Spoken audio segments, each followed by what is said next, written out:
People who view your About Us page will spend 22.5% more than those that don't. And more than half of people, so over 52% of people, report that the About Us page is the first thing they want to see when they visit a website after the homepage. 5 things to make your website the best salesperson. Now, there's 2 things I want to talk about before we get into it.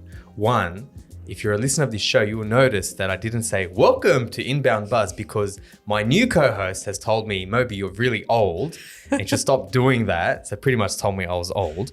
And secondly, the second thing I want to do is to introduce my new co-host, Linda. Welcome to Inbound Buzz. Thanks, Mobes. I said it lovingly, by the way. It wasn't you just say it like that, but pretty much like you said, oh, you don't introduce it like welcome to, do you? I'm like, oh, I do.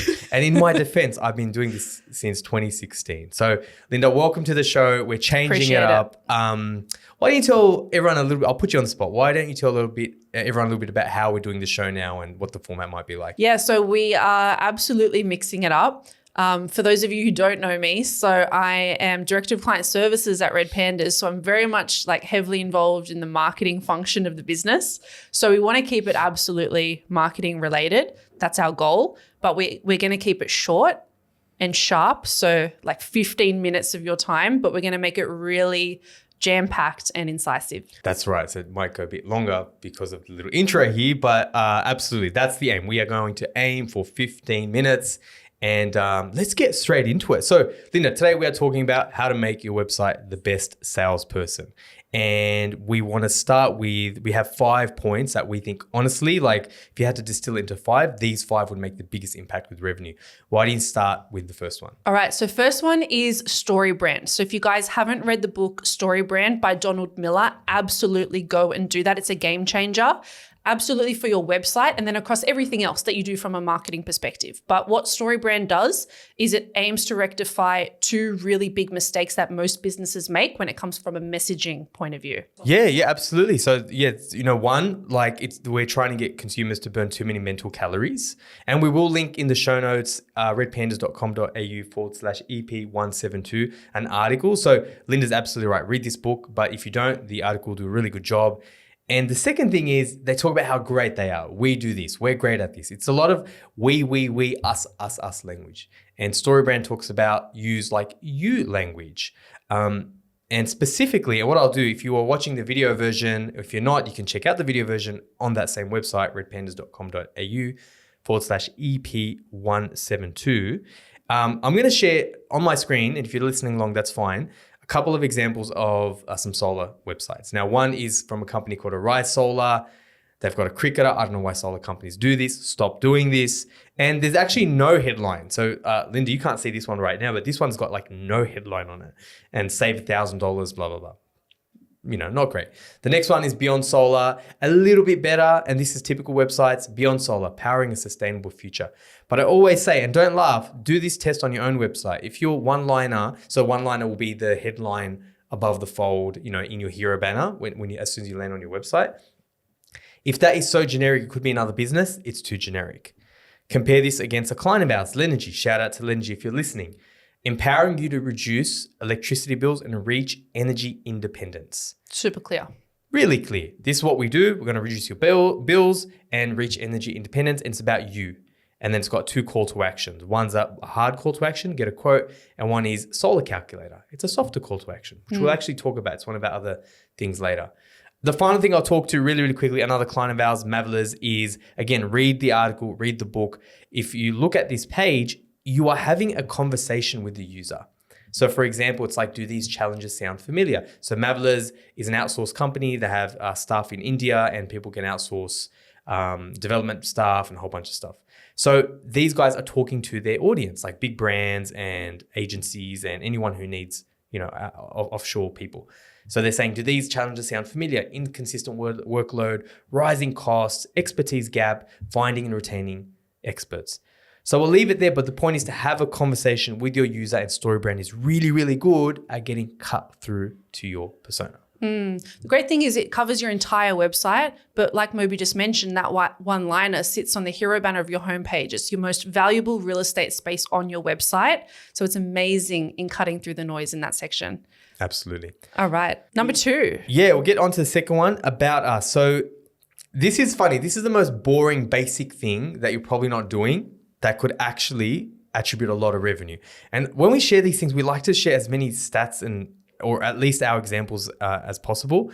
And there's a study that talked about the fact that people who view your About Us page will spend 22.5% more than those that don't. And more than half of people, so over 52% of people, report that the About Us page is the first thing they want to see when they visit a website after the homepage.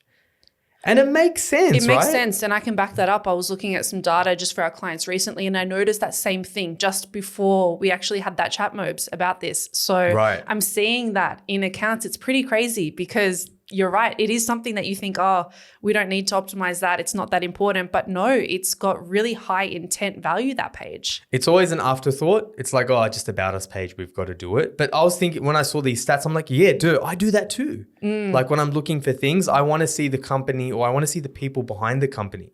People buy from people. So yeah, I mean, really the key thing there is to make it about, so this is the interesting thing too. This might sound like counterintuitive because it's about us, but you technically don't want to make it all about you.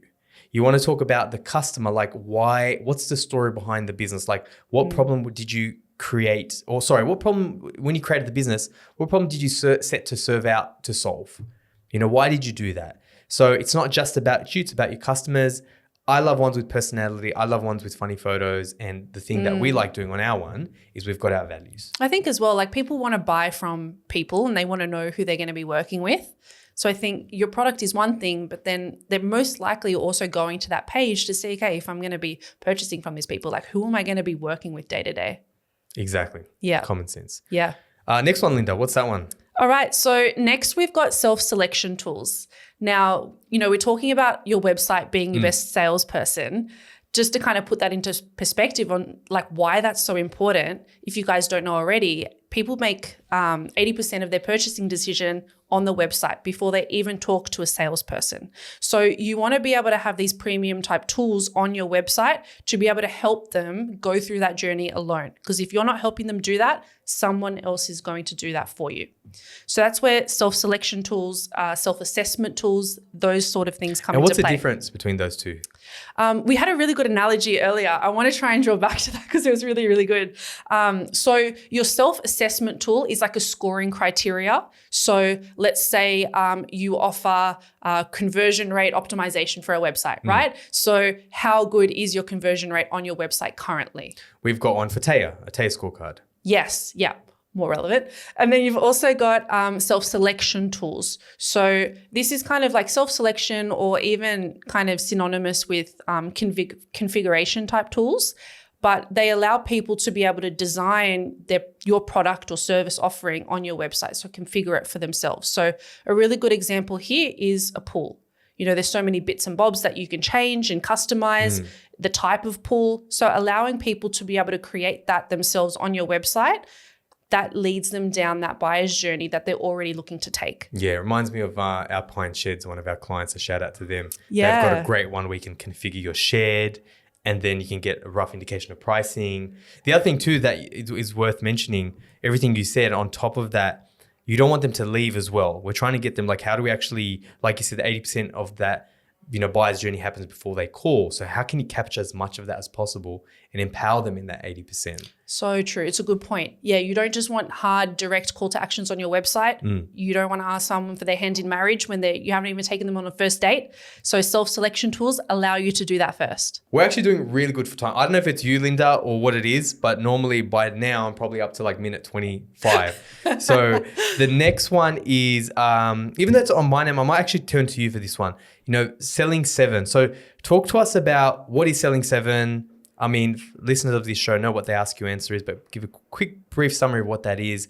And then, we'll talk about like how that could shorten the sales cycle on your website. Yeah. So the Selling 7 videos, we established that there are 7 types of videos that most directly impact your bottom line. And the idea with the Selling 7 videos and how they do that is they shorten the sales cycle, because by having these videos on your website and integrated into your sales process, they allow your prospects to navigate through the process on their own time. And, of course, website copy and content can do that, but video is a different type of format that we know a lot of people like to consume now. So there are a bunch of, obviously, selling 7 videos. We're not going to go through all of them. 7 of them, exactly. Yeah. Yes.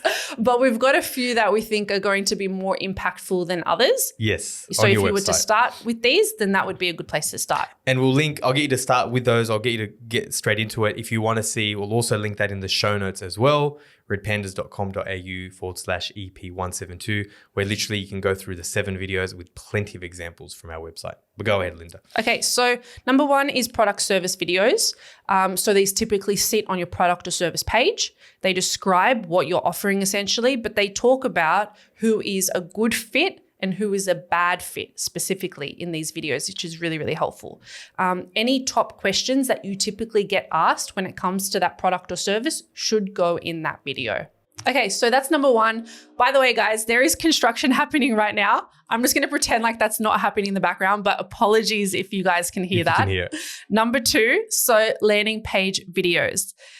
These ones are really interesting if you do them well, and they help. So typically a landing page video, so it's a video that you have above the fold on your landing page that is being used in, let's say, your Google Ads campaign. A really good example of how this is used, we did this with a client previously, is they had a lot of people coming to their ads campaign that were looking for a job. So they weren't having prospects come and fill out the form on their landing page. They were getting a lot of people interested in careers and job opportunities filling out the form. So we created a landing page video that sat right next to the form on that landing page. And the thumbnail said, what will happen when you fill out this form? I love that. We've done that with a lot of clients, what will happen or what you can expect, especially with industries where they're renowned, like not our client, but the industry is renowned for being really annoying and pestering. And we do it on ours, on our contact page as well. Here's what you can expect. So whether it's aligning expectations or just kind of lowering their guard, I think it's a great one. Yeah, absolutely. All right. Next one is cost videos. So it's in the name. It clarifies how pricing works. If you have a pricing page on your website, this needs to go on that page. If you don't have a pricing page on your website, then that's step 1.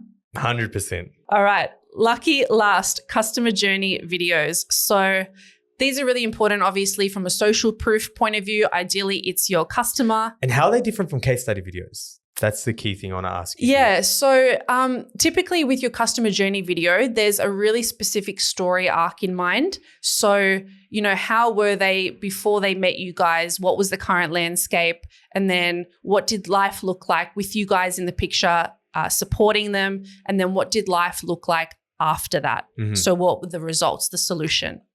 So typically we try and take people through that story arc when we do a customer journey video.